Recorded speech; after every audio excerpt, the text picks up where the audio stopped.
Welcome, fellow explorers. My name is Christian Alexanderson, and this is Hemlocks to Hellbenders, a podcast highlighting Pennsylvania's parks, forests, and great outdoors. There's no law or policy that requires Pennsylvania to keep creating new state parks. Over the history of the Pennsylvania Department of Conservation and Natural Resources and its various other names through the years, new state parks have been added and subtracted. There have been times when we've added dozens of new state parks. Under Dr. Maurice K. Goddard, the Department of Parks and Forests, as it was called then, added 45 new state parks and 130,000 acres of land between 1955 and 1979. Dr. Goddard proposed building a state park within 25 miles of every resident of Pennsylvania. But growth to the state park system slowed down in the 1980s and 90s. The Commonwealth entered a phase of improvement, focusing more on upgrading facilities than adding many more parks. We've also been in possession of a number of state parks that we eventually relinquished control to another entity, such as Valley Forge, Independence Mall, Fort Necessity, and Brandywine Battlefield. That's the thing. Depending on state leadership, availability of funds, the economy, political priorities, availability of lands, and which governor is in charge, there is no guarantee that we will get new state parks. So when we get a new state park, it's important that we celebrate it. Enter Laurel Caverns State Park, Pennsylvania's 125th state park and its first subterranean park. What started out as a tourist attraction in the southwestern part of the state is now a state park giving visitors a chance to explore 4 miles of underground passageways. Laurel Caverns is the largest sandstone cave in the world and one of the world's steepest caves. Guided tours provide visitors with the opportunity to walk or crawl through incredible geologic features. Most of the passage ceilings in the underground labyrinth are between 10 and 20 feet high, and many as high as 50 feet. This makes it the largest cave in Pennsylvania. And now it belongs to the people of Pennsylvania. How amazing is that? But before we learn more about our new park, here's the stats. Laurel Caverns State Park is a 426-acre park located in Fayette County. Available activities include cave tours, picnicking, scenic views, and wildlife watching. A notable feature of the park is its 4 miles of cave trails. The caverns went through many name changes over the last 200 years. It was called Laurel Hill Cave, Delaney's Cave, and finally, Laurel Caverns. This is now the 5th state park in Pennsylvania to include the word Laurel in its name. Nearby towns include Smithfield, Fairchance, and Uniontown. State lands that are close by include State Game Lands 138 and 51, as well as Ohiopyle State Park. You may enjoy this park if you enjoy exploring unique underground landscapes. I'm excited to welcome Corey Ekman to the podcast. Corey is the manager at Laurel Caverns State Park. Corey, thanks so much for joining the program. So good to be here. Pennsylvania now has its first underground state park. What made Laurel Caverns worthy of becoming the Commonwealth's 125th state park? Yeah, that's a good question. So being like an avid outdoor lover, it is so hard to pick and choose why one space is worthy versus another. But I would say the uniqueness of this 4-mile cavern system is definitely worthy of having some type of protective intervention with it. So why not a state park? We do a lot of education, and that's one of our DCNR's missions is to educate our visitors, and being able to share our geological resources is a great space to start with a cave park. Laurel Caverns has been a destination for decades before becoming a state park. Can you share the history of the cave system and the family that helped preserve it? For sure. So there was actually quite a bit of people that had varying interactions with the property itself before becoming a state park. So the cave used to be called Delaney's Cave for the old landowner that had a farm on the property.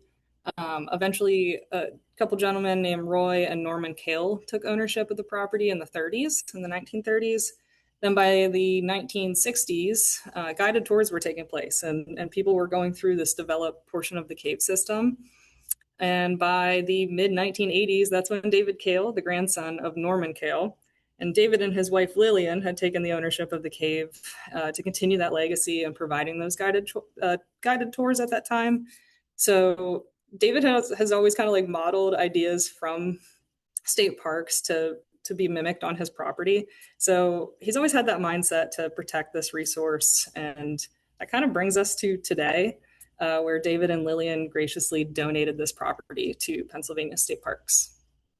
Now, I know this has kind of been in the works for a while. To be able to be the park manager of a new state park, that must be a thrill for you. Yeah, so far so good. It's really putting together, I kind of describe it as if you've ever done one of those puzzles that are like completely all black and like it's like 1,000 pieces. It feels a lot like that, but it's been really fun. Some days are incredibly rewarding. I'm getting to build a staff of for state parks from the ground up, working very closely with the concessionaire. I've had them at previous parks concessionaires, but this is very different, having them provide the guided tours, being the experts there still. So we're learning a lot from them. How would you describe the cave to someone who's never been there before? Yeah. So a lot of people think with caves that there's always going to be those stalactites and stalagmites, those things that you see dropping from the ceiling or on the floors of the cave. But the geology of Laurel Caverns doesn't actually create those features. So there's other features like slickened sides, and those show kind of the movement of the Appalachian Mountains. You can see how the mountain itself is kind of like grinded in certain areas of the cave, as well as for millions of years doing that, of course. And then there's different fossil features that would be pointed out if you went on one of our tours, as well as there's a couple small waterfalls in there. And I will say too that the cave can also be kind of broken up in different sections. Like the top half of the section or top half of the um, cave tour section is called like the maze. And so this is where they do run most of the main tours. And it's called that because there's a lot of like choppy sections. It's still large rooms and hallways type of feel, but there's a lot of them, I guess is the best way to put it. It's very broken up. And then there's also like a lit section and then an unlit section, which is the unlit would be more of your wild caving tours, your spelunking. Now, you spoke a little bit about the concessionaire that's going to be running the tour operations. Can you describe what kind of tour opportunities are available for visitors right now? Absolutely. So there are currently 5 tour options. So the first one is the main tour. There's about a half-hour tour, and that one's designated for those that may have some mobility issues or something along those lines that doesn't allow them to go deeper into the cave. This is a very kind of steep cave. It's on a very steep slope. So this portion, the half-hour portion, allows you to still learn the geology. Get to go with a tour guide, learn about the geology, some of the history, and those sort of things, as well as you can add an additional half hour onto this tour and you can go down 17 stories, go see a small waterfall. There's what we call the dining room. There's a couple features in there that look like a dining room set, which is kind of fun. And allows you to further explore the cave and get to experience that portion. There's another part that is a little fun for both parents and kids, but I will say kids probably have a better time on this other tour because it's called the crawling tour. So you get to kind of crawl through spaces that are, small passageways. And also that's both lit and unlit, however you'd like that to go. And then there is more of the wild section. So again, you're wearing spelunking gear to go to the wild section. And all of these opportunities, can they be booked online? How would people kind of find them? Yeah, absolutely. So the best way would be to give Laurel Caverns Conservancy a call. Their phone number is 724-438-3003. And definitely ask about those different options and, let them know who you're bringing along, what some of those abilities are and stuff. And we could definitely give you a recommended route. If you have over 15 people in your group, we also would ask that you request for a reservation as well. But for the most part, you can kind of show up and buy your ticket same day. So if you're doing especially our main tours, you can also visit their website. It's the Laurel Caverns Conservancy website and see some of the different options. Now, is there any sort of idea or planning of DCNR ever taking up that system or that tour operation from the concessionaire, or is it kind of the understanding right now that a concessionaire is going to be running the tours and DCNR is going to be in charge of the actual property? Like I said before, like we're learning from them right now. So as far as I know, and I'm middle management, so as far as I know, things are staying as they are. I mean, we're happy to have them as our concessionaire, and that's a 10-year agreement right now. And I don't foresee a reason that it would change. Things are working, and just like many of our parks, through volunteers, through concessions. That's how we operate. Yeah, especially if this is not necessarily obviously a new space, but this is a new space for DCNR. So to be able to have somebody who already has that experience with it, and you're able to focus on other areas, is probably going to be much easier for your first couple of years, I'm sure. Absolutely. The caverns are described as the largest and deepest cave system in Pennsylvania. What makes the geology here so unique compared to, say, other caves in the region? Yeah, Laurel Caverns is a very sandy cave. So again, it has been formed from acid rain seeping in through cracks of the bedrock. And I like to describe it as kind of like distilling the limestone and the sandstone, and kind of separating those and essentially depositing a lot of that. Even some of the passages have been hand dug over the years, which is very interesting to think about. Some of the passages were only like 18 inches in width, but now they're walkable. So, especially in the main tour, that has really changed things. But the sand itself is not gritty like your typical beach sand. It's a very like fine silt, and it loves to ruin our vacuum cleaners in the visitor center. So that kind of gives you an idea. But yeah, I'm still very much so an amateur geologist at this stage in my career. So I would encourage our listeners to come and go on one of these guided tours. Those are your experts. They're gonna be able to answer this type of question for you as well. The cave passages reach depths of nearly 500 feet underground. What kinds of formations, features, or discoveries will surprise visitors the most? As you kind of said, most people think of caves, they think of the stalactites and stalagmites. What's a little bit different about you guys there? Well, I'll give you a recent story of I was down on a separate mission going through the lower depth section with another group, and I ran into another group where a couple new cave friends of mine named Ryan and Hope were leading a group of geologists that were like from all over the US. So they were sharing things with them about what's different about our cave kind of at that time. And they had pulled me over and showed me like these little small divots in the ground that were kind of like teacup size formations on the floor. And this was from like water dropping from the ceiling just ever so slowly.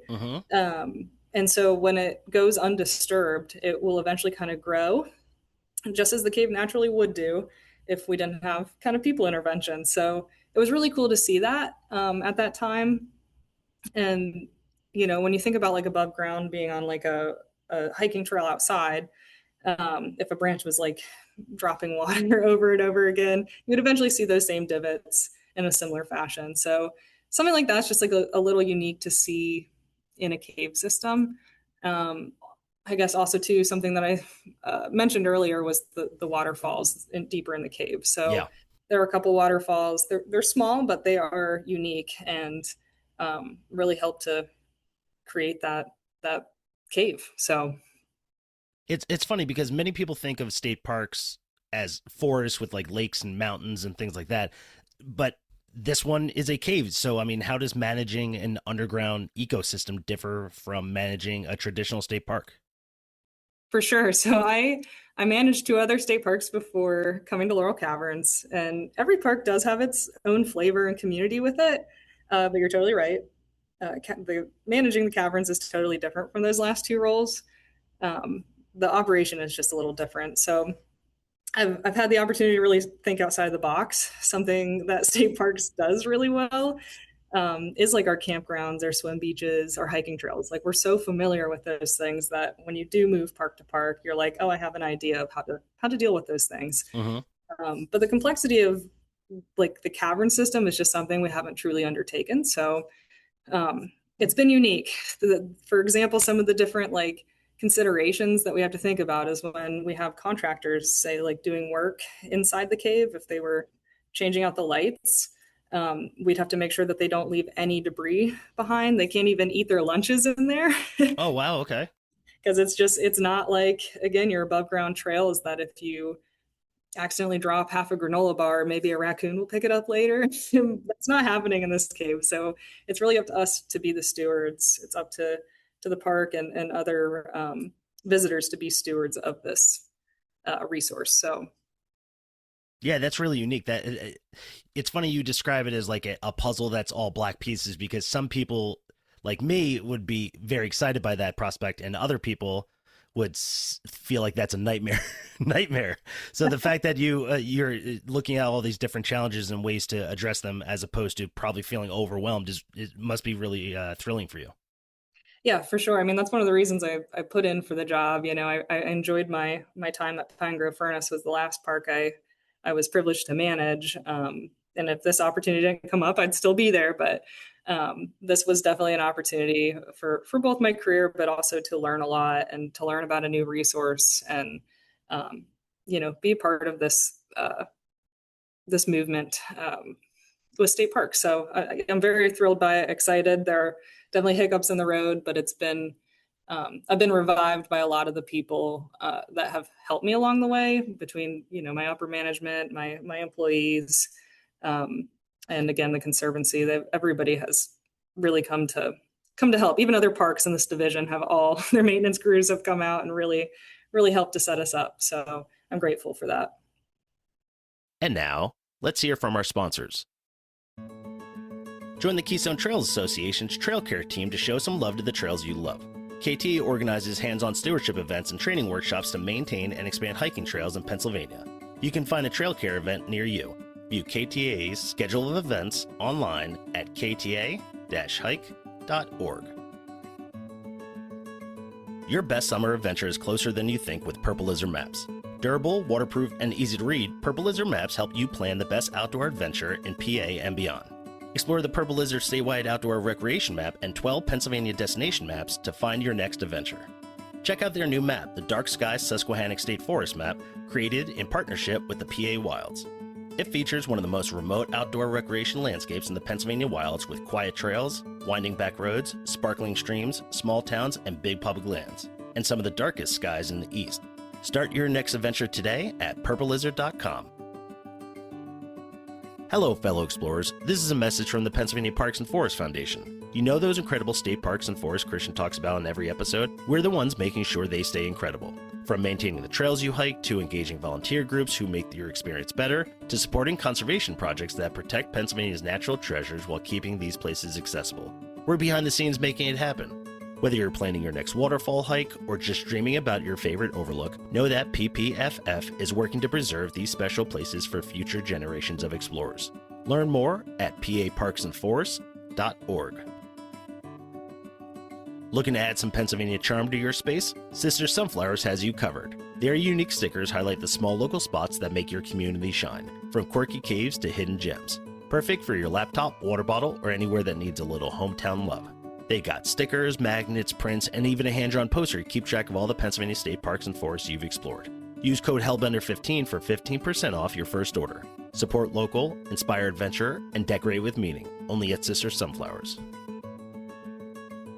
Hey, if you're building your summer bucket list, you've got to check out Clarion County. Don't miss Living History Week at Cook Forest State Park, a fun, immersive journey through America's past, from the French and Indian War to the Civil War, with live storytelling, music, and hands-on demos. If you're up for adventure, local outfitters can guide you on river trips or hikes, or hit the trails at your own pace and wind down with local wine and craft brews. Plan your trip, explore events, or let us help you plan your visit at discoverclarioncounty.com. Clarion County. Add it to your travel bucket list. Laurel Caverns. It's the Commonwealth's newest and first underground state park, and it's the largest cave in Pennsylvania, with more than 4 miles of passages and tours for every level of explorer. Laurel Caverns is a different kind of state park experience, one that invites you to discover Pennsylvania's Laurel Highlands from a whole new perspective. Plan your long weekend now at golaurelhighlands.com. All right, back to the show. The caverns are also an important habitat for bats and other cave wildlife. Why is protecting those ecosystems such an important part of managing the park? So state parks are designated spaces for recreating and connecting our visitors through the resource. So I think helping our visitors understand the ecosystem and all those delicate relationships within it, allow them to leave with that deeper appreciation. And then that could really lead to advocacy and other spaces in their own communities and even in their backyard to try and help protect things. So even if you don't have a cave in your backyard, you do have a lot of species that rely on things in your backyard. So if we can impact one person positively with something that they learn with us, who knows, we may We may be influencing the next park manager, or somebody just to be a steward while recreating in other ecosystems. So, Are there any other recreation opportunities other than the tours inside the caves that are available for visitors coming in? yeah. So, right now we are currently working on some master planning is coming for the site, especially above ground, um, and that is kind of a big laundry list coming. There's nothing set in stone right now, but there's a ton of opportunities on Chestnut Ridge, at the park, specifically at our like little picnic area. It's a great spot to look out over. You're kind of lording over Uniontown, and you can see all sorts of hawks and birds flying on the ridge, catching the draft there. There's also going to be some intentional trails built out on the property. Right now, we still have to really, see what works for the land itself, as well as like there's a trail that goes into Forbes State Forest that surrounds us. That would be really good to connect into for our visitors. So if you're coming to the park and you get a ticket to go on one of these tours, but say it's not going for another hour or so, say you bought a ticket for later, and you want to hike above ground, like we're hoping to get that moving here in the next year.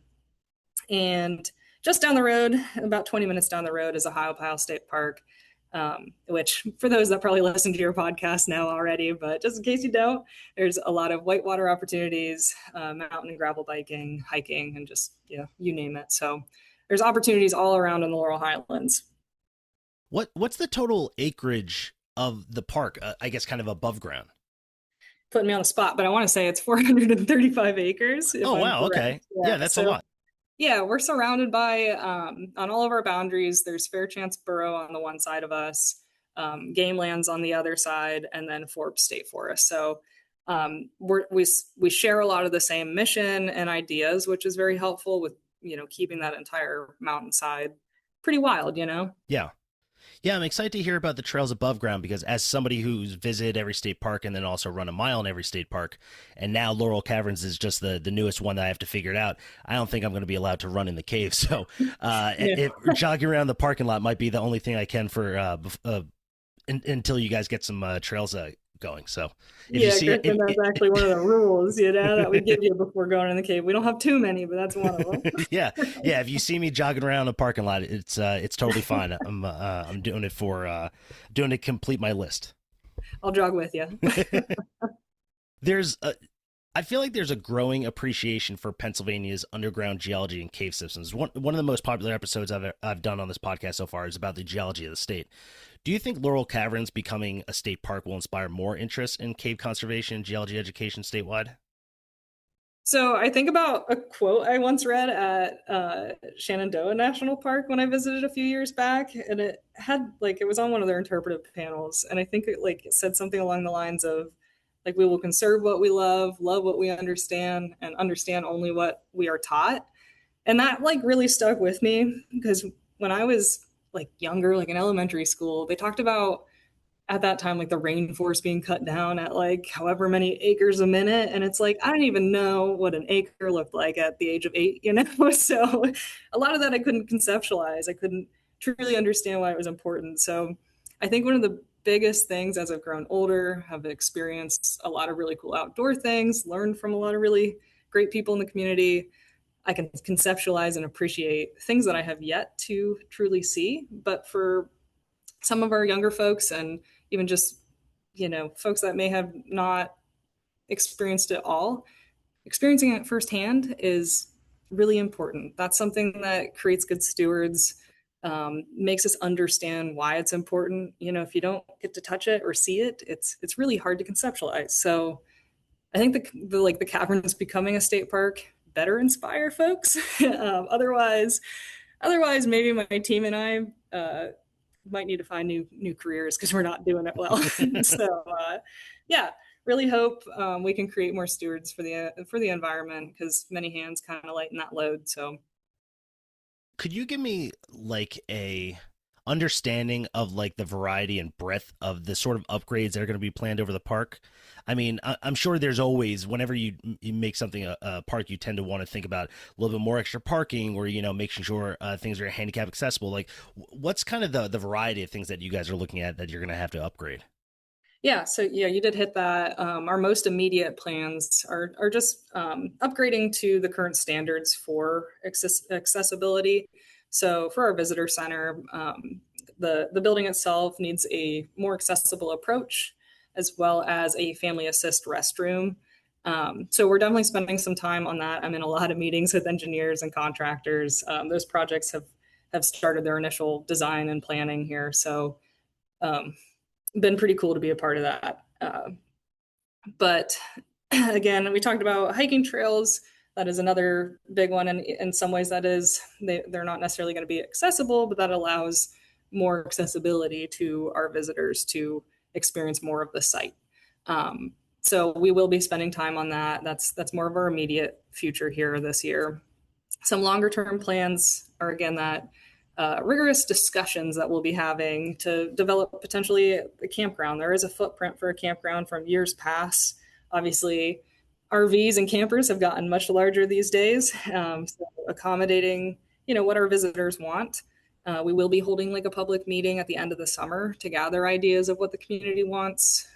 So stay tuned for that. That'll definitely be announced to folks to come and join us and probably see the site and give us good ideas. So don't have a great answer to that, but that's the future. That's where we're heading.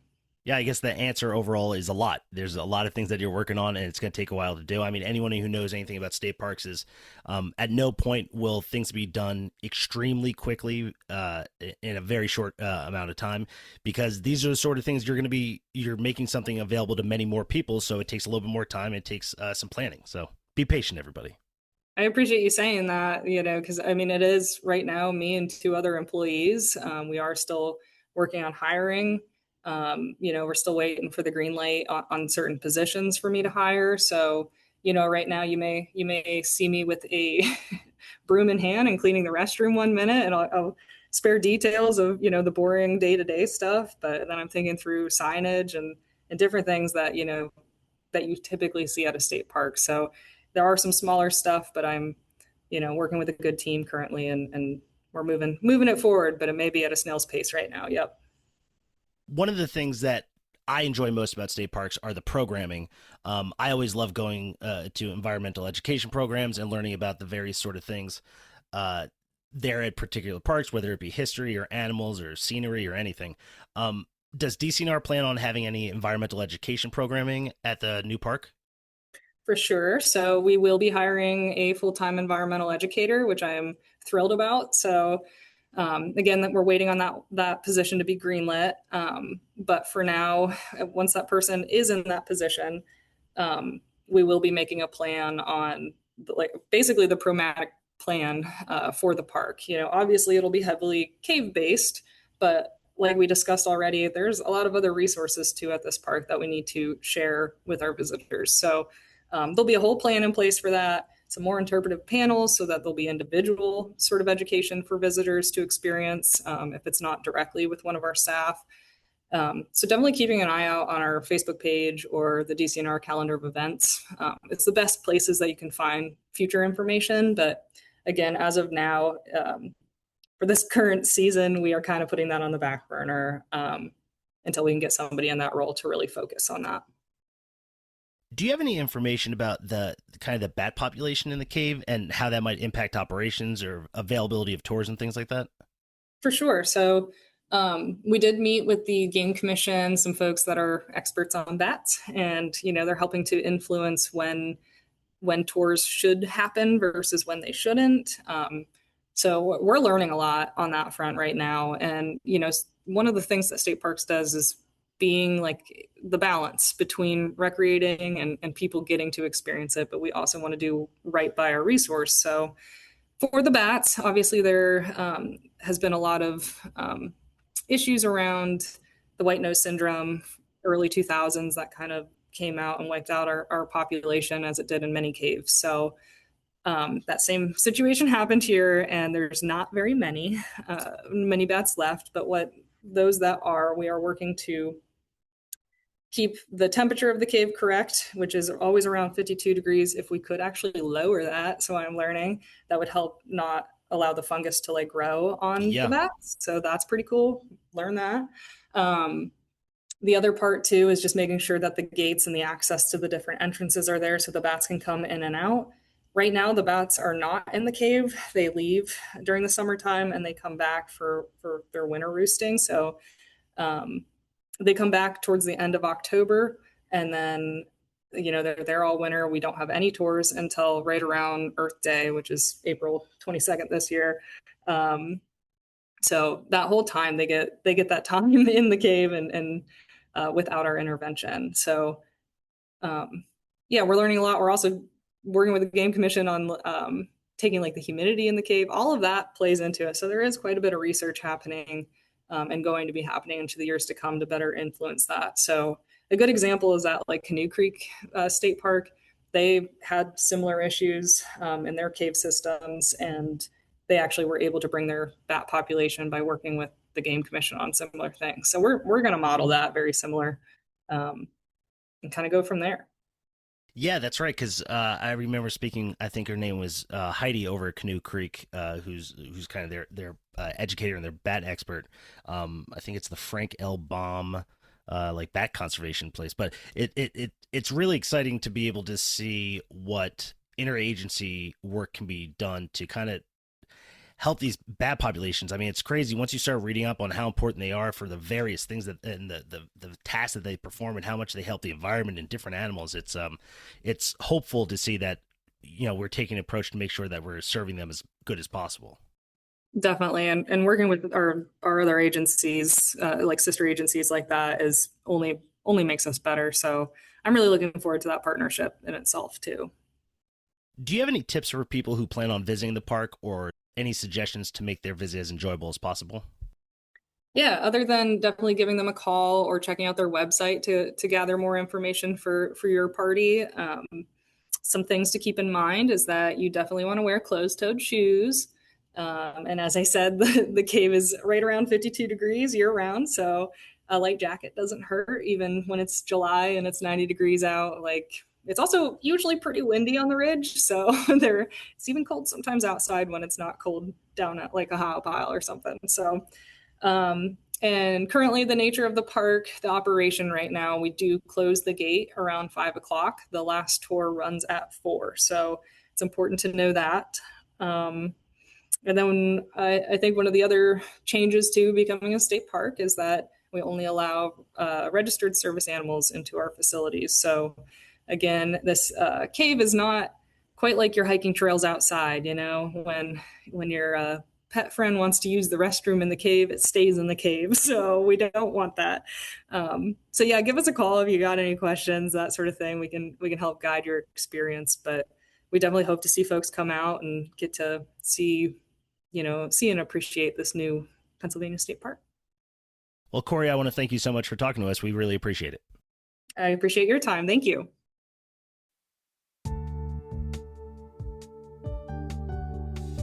I want to thank my guest, Corey Ekman, for joining the podcast. Be sure to follow the podcast on Instagram and Meta for more information about upcoming episodes. You can support the podcast by buying merch at hemlockstohellbenders.com, or you can click support this show in the podcast description to provide a monthly donation. This has been Hemlocks to Hellbenders. I'll see you out there.